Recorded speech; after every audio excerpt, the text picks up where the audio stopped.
நான் வந்தது பெரிய 2 படம் இல்லையா, ஒன்று ஒருதலை ராகம், ஒரு மஞ்சள் விரிஞ்ச பூக்கள். ரெண்டுமே இங்கே வந்து sensational hit, record breaking films, songs. அப்போ நமக்கு அந்த லக்கு வந்திருக்கு இல்லையா.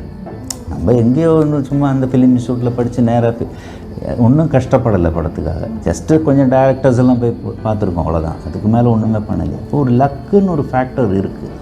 சரி, நமக்கு இப்போ ஃபேவரபுளாக இல்லை அப்படின்னு தான் ஃபீல் பண்ணலாம். நீங்கள் லக் பிலீவ் பண்ணுவீங்க? கண்டிப்பாக இருக்குது. பிகாஸ் நான் ஏன் சொல்கிறேன், சரி சரி அட்ரஸ் கொடுத்துட்டு போ அப்படின்னு. அப்புறம் அட்ரஸ் கொடுத்தேன். அதுக்கப்புறம் அந்த ஃபிலிமில் வந்து எனக்கு டிக்கெட் வந்தது வீட்டில். ஷூட்டிங்க்கு மாயாபுரத்தில் ஷூட்டிங் நடக்கும்போது இன்றைக்கி நாளைக்கு ட்ரெயின் அப்படின்னு சொல்லி, சரி ஏதோ ஸ்டூடெண்ட் ரோலாக இருக்கும் அப்படின்னு சொல்லிட்டு போனேன். அப்போ டி ராஜேந்திரன் அப்படி உட்காந்துருந்தார். அவர் என்னை கூப்பிட்டுட்டு என்கிட்ட இந்த கதையை சொன்னார்.